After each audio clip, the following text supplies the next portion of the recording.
नमो तस्स भगवतो अरहतो सम्मा सम्बुद्दस्स। नमो तस्स भगवतो अरहतो सम्मा सम्बुद्दस्स। नमो तस्स भगवतो अरहतो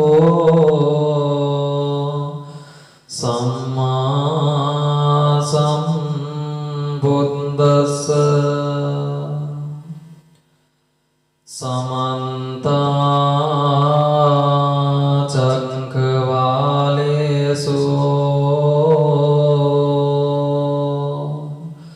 अत्र गच्छन्तु देवता। सद्धम्मं मुनिराजस् सुनन्तु संगमोक्तं।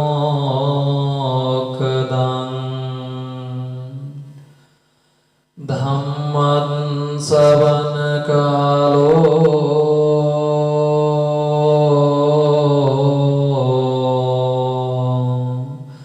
अयं वदन्ताम्।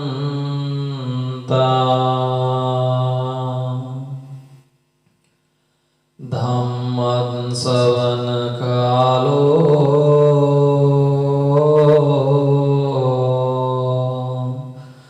अयं वदन्ताम्।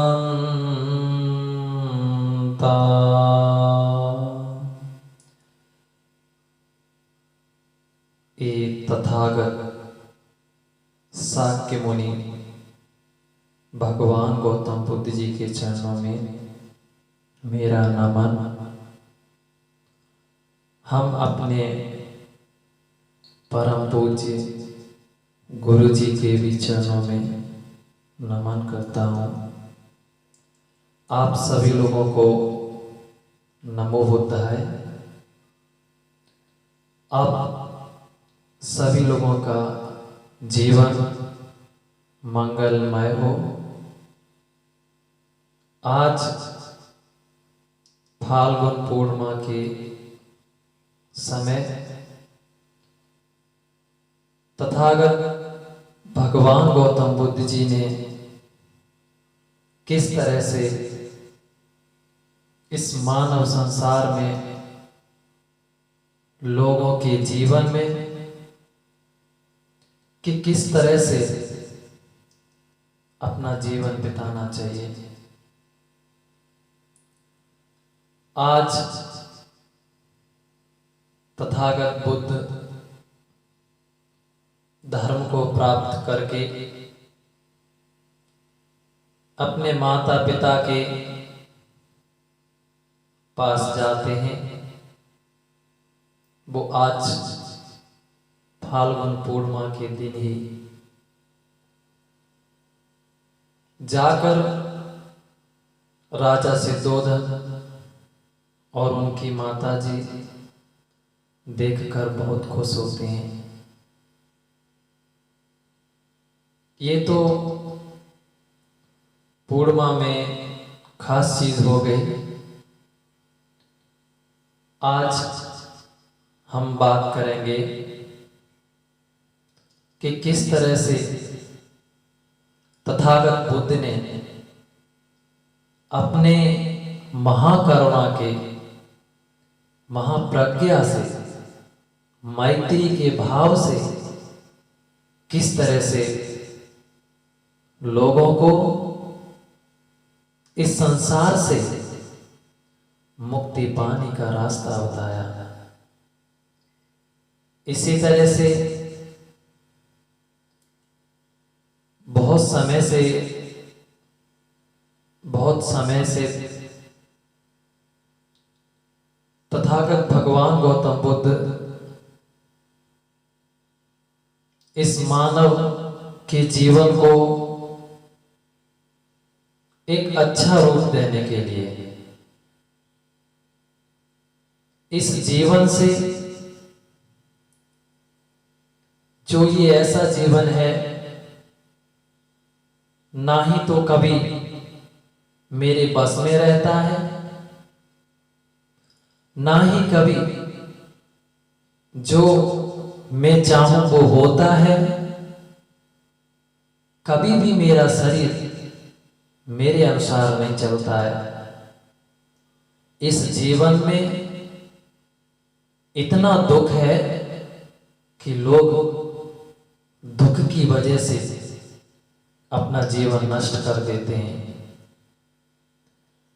इस जीवन में लोगों के अंदर इतनी चाहत जगी है हर चीज के प्रति, चाहे वो जमीन हो, चाहे वो पुत्र हो, चाहे वो कोई भी हो, सभी के प्रति तथागत बुद्ध ने कहा है कि आज के समाज में सभी मानव जाति के अंदर इतनी लालच और इतनी चाहत है कि वो इस चाहत की वजह से अपना जीवन नष्ट कर देते हैं।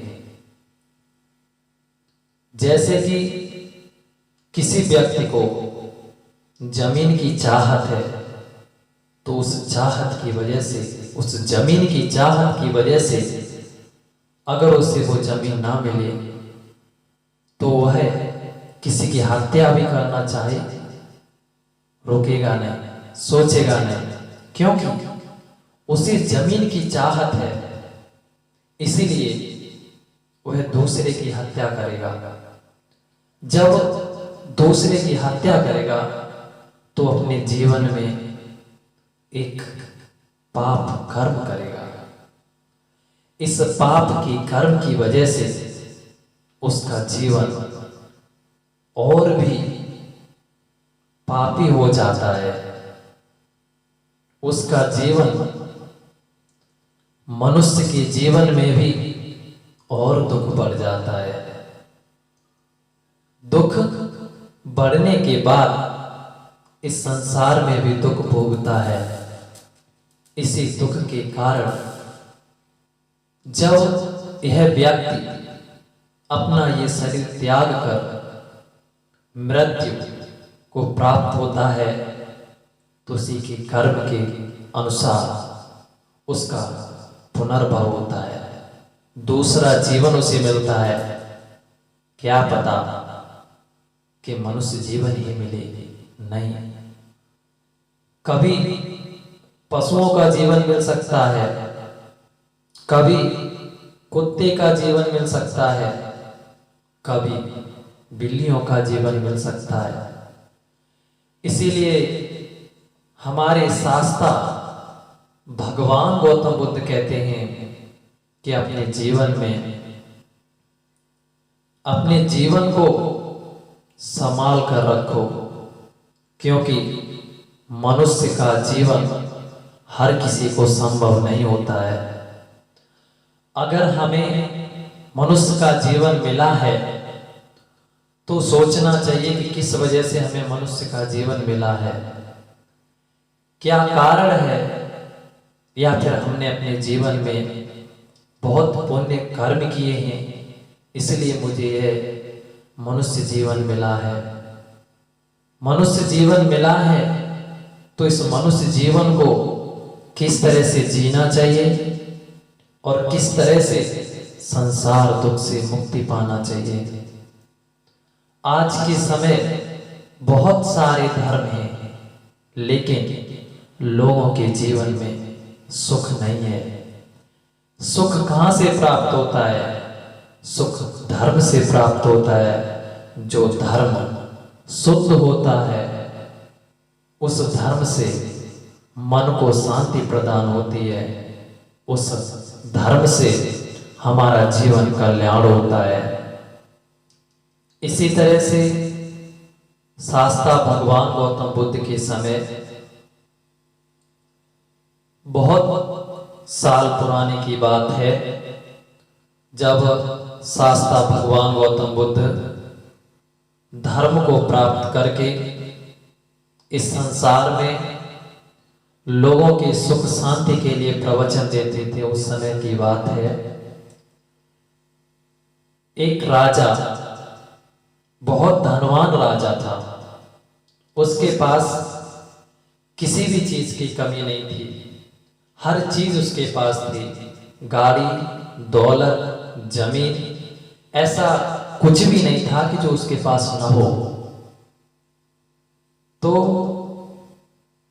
वो उस राजा की इच्छा थी कि हमें 2 पुत्र रत्न की प्राप्ति हो। समय बीता, 2 पुत्र रत्न की प्राप्ति हुई। प्राप्त होने के बाद ये दोनों पुत्र बड़े होते हैं। बड़े होने के बाद राजा अपने पुत्रों का नाम रखता है। एक का नाम जो बड़ा है उसका महापंथक, और जो छोटा है उसका चूलपंथक करके दोनों का नामकरण करता है। दोनों के नाम रखने के बाद पुत्र दोनों बड़े होते हैं। बड़े होने के बाद ये दोनों पुत्र जन्म लेते हैं राजगिरी में। उस समय राजगिरी एक बहुत बड़ा प्रांत था, एक बहुत बड़ी कंट्री थी। तो उस समय राजाओं का गढ़ रहता था, तो उनका बहुत सारी जगह, बहुत सारी चीजें। तो इस तरह से पुत्र को प्राप्त होने के बाद चूलपंथक और महापंथक दोनों भाई थे। भगवान गौतम बुद्ध राजगिरी में जाते हैं। बेलवन करके एक बहुत सुंदर विहार था। जैसे कि आज हम जान सकते हैं जेतवन, श्रावस्ती में कितना बड़ा विहार है, इसी तरह से बेलवन करके एक बहुत बड़ा विहार था। शास्ता भगवान गौतम बुद्ध वहां पहुंचते थे और लोगों को अपने मधुर प्रवचनों से शांति प्रदान करते थे। धीरे धीरे महापंथक और चूलपंथक दोनों लोग प्रवचन सुनने के लिए हमेशा जाते थे। प्रवचन सुनते सुनते उनको एक प्रवचन समझ आने लगे, धर्म में उनको समझ आने लगी और धर्म के प्रति जिज्ञासा उठी। उन्होंने सोचा कि इतना सुंदर धर्म कि हमारा जीवन मंगल में बीत सकता है, लेकिन हम इस जिंदगी को नरक की ओर ले जा रहा हो। कितना भी धन धान्य हो, कितनी भी संपत्ति हो, कितना भी रुपए हो, कितनी भी जमीन जायदाद हो, उससे जीवन कभी संतोष नहीं होता है। तो यह सोचकर दोनों लोग भगवान गौतम बुद्ध का धर्म सुनते रहे। उन्हें धर्म समझने आने लगा। उन्हें धर्म के प्रति उनके अंदर मैत्री की भावना उठी, करुणा की भावना जाग उठी। इस तरह से जो बड़े भाई थे महापंथक, वह भगवान गौतम बुद्ध के चरणों में नमस्कार करके अपना जीवन भिक्षु के रूप में बिताने के लिए उन्होंने आयाचना की। भगवान, मुझे भी ये जीवन प्रदान करें ताकि मैं अपने जीवन को इन सारे दुखों से मुक्त कर लूं। तथागत भगवान गौतम बुद्ध करुणा की महिमा से महापंथक को जीवन देकर उन्हें भिक्खु बनाते हैं, सामनेर बनाते हैं।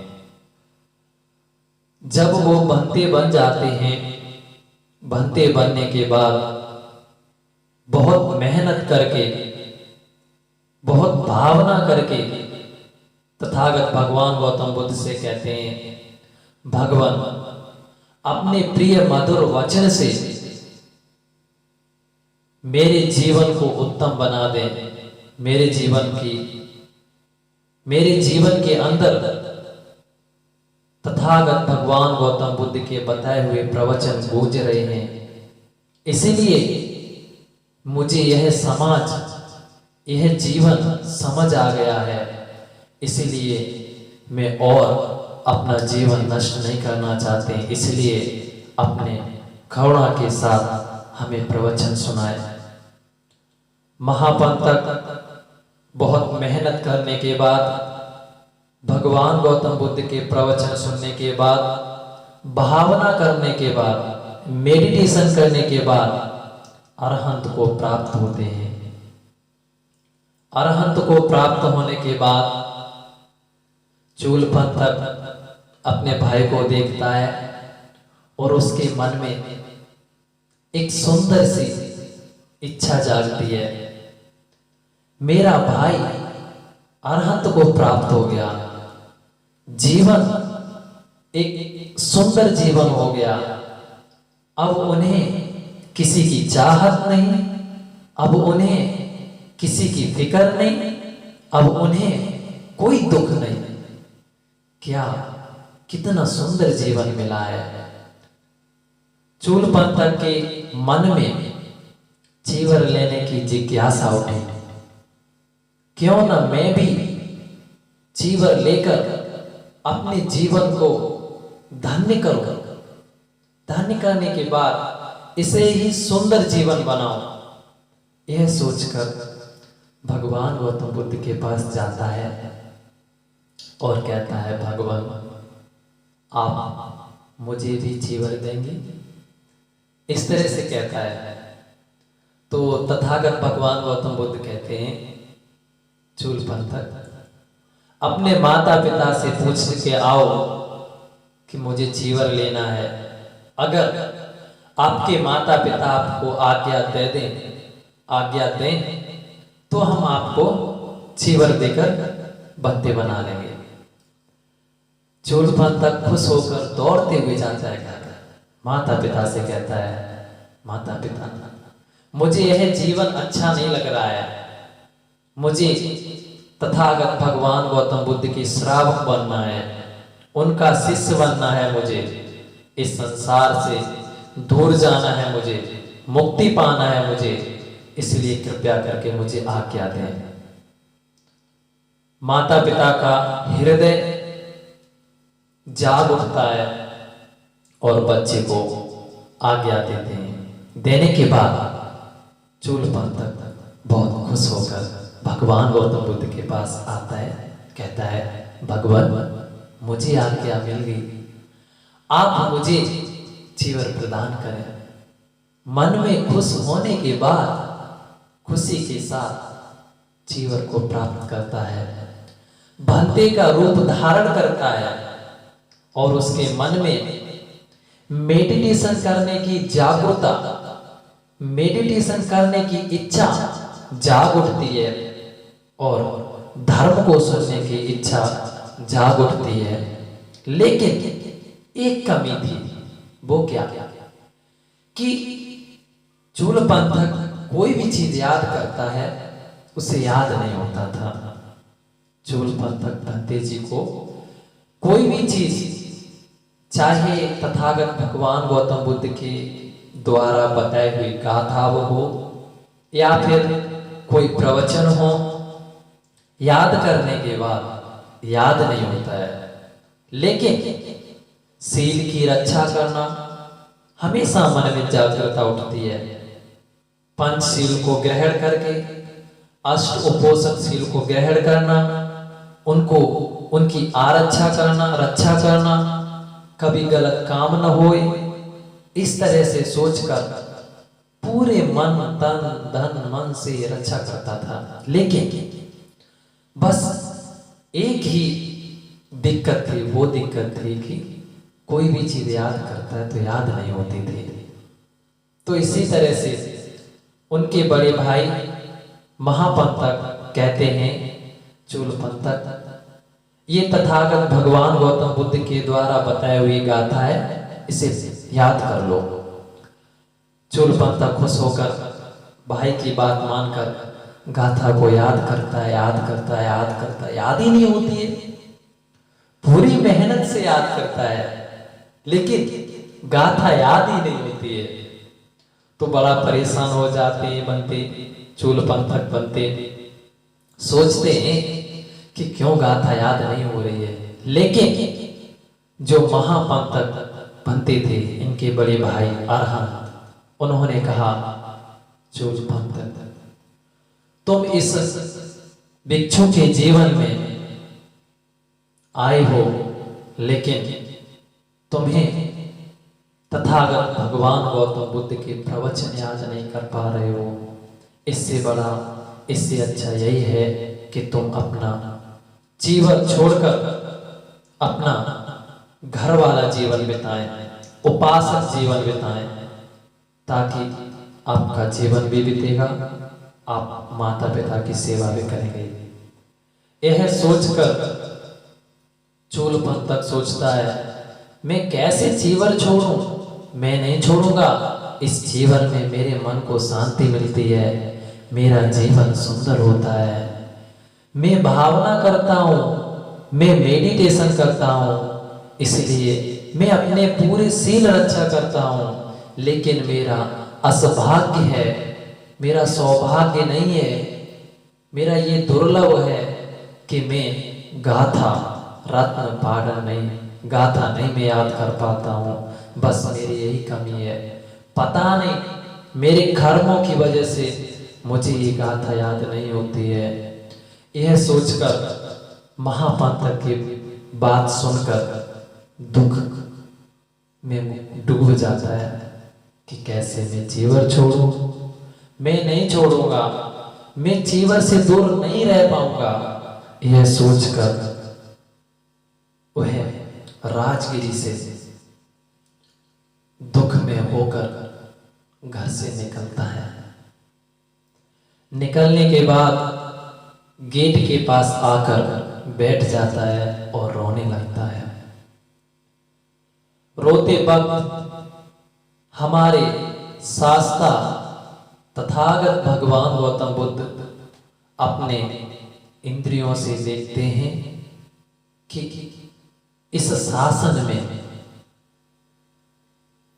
इर्दी शक्तियों को प्राप्त करने वाला चूलपंथक एक इसके द्वारा पुनर्जीवन में किए गए कर्म की वजह से प्राप्त और गाथा रत्न याद नहीं कर पाता। इसलिए तथागत भगवान गौतम बुद्ध अपनी महाकरुणा के अनुसार, प्रज्ञा के अनुसार आते हैं। आने के बाद चूलपंथक के सर पे हाथ से लाकर कहते हैं, चूलपंथक क्या हुआ, क्यों रो रहे हो, किसी ने तुम्हारा दिल दुखाया? कहता है, भगवान भैया ने ऐसा कहा, मुझे गाथा याद नहीं हो रही, पता नहीं मेरा कोई गलत काम है या मेरे जीवन में मैंने कुछ गलत कर्म किया है जो उसका परिणाम मुझे आज मिल रहा है। भगवान गौतम बुद्ध कहते हैं, सुनो चूलपंथक, पहले तो तुम शांत हो जाओ, रोना बंद करो। कहता है, जी भगवान। जब भगवान सामने आ ही गए हैं फिर किस बात का दुख, क्यों रोना? खुश होकर जाता है अंदर। भगवान गौतम बुद्ध कहते हैं, जाओ एक सफेद धागा लेकर आओ, सफेद कपड़ा लेकर आओ, और उसको लेके आने के बाद अपने हाथ पर रखकर उसको मींजो, अपने दोनों हाथ पर रखकर उसको रगड़ो इस तरह से। ऐसे बताने के बाद चूलपंथक बहुत खुश हो जाता है, अरे ये तो आसान है, कर लेंगे, क्या दिक्कत है। करने के बाद, रगड़ने के बाद रजो हरनम करके ये गाथा बोलो। इसका अर्थ है कि जिस तरह से हमारे मन में गंदे मैल, गंदे विचार हैं, उसको दूर करके उस गाथा पर ध्यान दो। जब उस गाथा पर ध्यान दोगे तो तुम्हारे मन में जितने भी गलत विचार उत्पन्न हुए, वो सारे विचार शांत हो जाएंगे, तो वहां अच्छे विचार उत्पन्न होंगे। यह करने के बाद तथागत भगवान गौतम बुद्ध देखते हैं कि चूलपंथक ध्यान में घुसकर, ध्यान लगाकर इसको रगड़ रहा है। इसीलिए भगवान गौतम बुद्ध अपने करुणा की महिमा से उसे प्रवचन देते हैं। भगवान गौतम बुद्ध कहते हैं समय आ गया है चूलपंथक को अरहंत की प्राप्त करने की। भगवान गौतम बुद्ध चारों दिशाओं को देखते हुए चूलपंथक को प्रवचन समझ में आए, इस तरह से प्रवचन तथागत भगवान गौतम बुद्ध देना शुरू करते हैं। चूलपंथक तथागत भगवान गौतम बुद्ध के प्रवचन को सुनता है और देखता है कि जिस तरह से सफेद कपड़ा गंदा हुआ है ना, उसी तरह से तुम्हारे जीवन में गंदे मैल, गंदे विचारों को बाहर निकालकर अच्छे विचारों की उत्पन्न करो। भगवान गौतम बुद्ध के प्रवचन देने के बाद चूलपंथक को धर्म समझ में आ गया। गाथा रत्न याद करने की इच्छा जाग उठी और गाथा याद होने लगी। चूलपंथक बहुत खुश होकर तथागत भगवान गौतम बुद्ध के प्रवचनों से अरहंत को प्राप्त होते हैं और तथागत भगवान गौतम बुद्ध के शासन में इर्दी चमत्कार दिखाने वाले योग्य बन जाते हैं। भगवान गौतम बुद्ध उन्हें अग्र स्थान प्राप्त करते हैं, अग्र स्थान देते हैं कि इस बुद्ध शासन में ये चूलपंथक इतनी इर्दी, इनके पास चमत्कार दिखाने की ताकत, शक्ति इनमें प्राप्त है। ऐसे करके दोनों लोग अरहंत को प्राप्त होते हैं। कोई भी व्यक्ति कितना भी कमजोर हो, कमजोर न समझे। जो व्यक्ति अपने अंदर के मैल मिटाने में कोशिश करता है, वह व्यक्ति सफलता को प्राप्त होता है। इसीलिए तथागत बुद्ध कहते हैं कि इस मानव के जीवन में हर एक व्यक्ति हर एक चीज संभव कर सकता है अगर वो ठान ले तो। अगर वह सोचे कि मैं ये नहीं कर पाऊंगा, ये सोच कर अगर रहे, तो वो वास्तव में वह नहीं कर पाएगा। इसीलिए हर एक व्यक्ति चाहे उसके जीवन में कितना भी दुख हो, उस दुख को समझे, समझने के बाद उसको देखे कि किस कारण से यह दुख उत्पन्न हुआ है, उस कारण को निवारण दो, उसका निवारण ढूंढो। जब निवारण ढूंढोगे तब समझ में आएगा। इसीलिए तथागत भगवान गौतम बुद्ध चतुरार्य सत्य देशना करते हैं। 4 आर्य सत्य, दुख, समुदय, निरोध। इस तरह से इन चतुरार्य सत्य में, आर्य सत्य में, आर्य अष्टांगिक मार्ग तथागत भगवान गौतम बुद्ध देशना करते हैं। सम्मा दिट्ठी, सम्मा संकल्प, सम्मा वाचा, सम्मा कामंत, सम्मा आजीव, सम्मा वायाम, सम्मा सति, सम्मा समाधि। इस तरह से ये आर्य अष्टांगिक में भी तथागत भगवान गौतम बुद्ध शील, समाधि, प्रज्ञा की देशना करते हैं। तो ये 5 शील क्या चीज है? 5 शील वो है जो जीवन को एक नया रास्ता दिखाते हैं। इसीलिए तथागत बुद्ध कहते हैं कि जिस तरह से तुम छोटे से बड़े होते हो, तब जो तुम्हारी माँ बात करती हो उसे समझने लगते हो, उसी तरह से तुम अपना जीवन अगर सुंदर बनाना चाहते हो तो इन 5 सील का पालन करो। 5 सील पालन करने के बाद उपोषण सील भी होते हैं जो पूर्णिमा के दिन दिए जाते हैं, उन सील की रक्षा करो। जब वह सील अपने जीवन में धारण करोगे तो जीवन सुखमय होगा, जीवन सुंदर होगा और तथागत भगवान गौतम बुद्ध के बताए हुए धर्म को बहुत अच्छे से समझोगे। इसीलिए इस तरह से भगवान गौतम बुद्ध के समय में बहुत सारी घटनाएं हैं, जो घटनाओं को देखकर हम अगर अपना जीवन बदल सकते हैं तो हमें बहुत ही खुशी प्राप्त होगी। क्योंकि ये जीवन एक इतना बेकार जीवन है, इसे हम हर तरफ डाल सकते हैं। अगर बेकार जीवन बिताना है तो बिता सकते हैं, अच्छा बनाना है तो बना सकते हैं। इसीलिए तथागत बुद्ध कहते हैं कि ये मनुष्य का जीवन बहुत ही दुर्लभ है, इसलिए इस मनुष्य को जीवन को बेकार मत जाने दो, इस जीवन को अच्छा बनाओ। आज के समय में अगर जिस व्यक्ति के पास सुंदर निर्मल धर्म होगा वह व्यक्ति सुंदर और निर्मल की तरह होगा।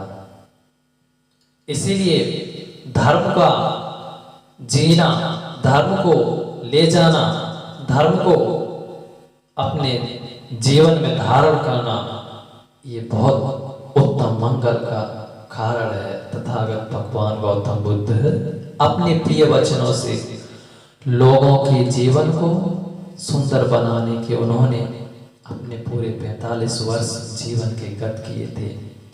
इसीलिए हम सब मिलकर अपना जीवन मंगलमय बनाएं और हमारा नहीं, तथागत भगवान गौतम बुद्ध के जितने भी श्रावक, जितने भी शिष्य हुए थे और अभी हैं, आने समय में होंगे, उन सभी शिष्यों का आशीर्वाद सदा आपके पास रहेगा। इसलिए आप सभी लोग तथागत भगवान गौतम बुद्ध के प्रवचन को सुने और समझें कि ये प्रवचन से हम अपने जीवन में क्या कर सकते हैं। क्योंकि ये जीवन बहुत ही हमें दुख दिलाता है।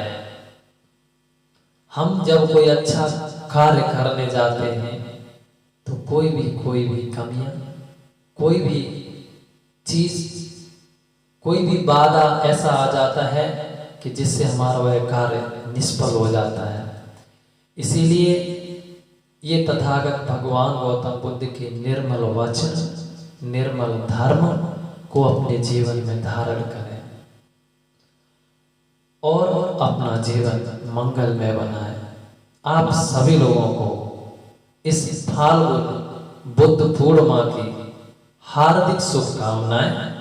आपका जीवन मंगलमय हो, आपका परिवार सुखी रहे, आपका परिवार सदा सुखी रहे, ऐसे हम मंगल कामनाएं करते हैं। साधु साधु साधु। नमो बुद्धाय।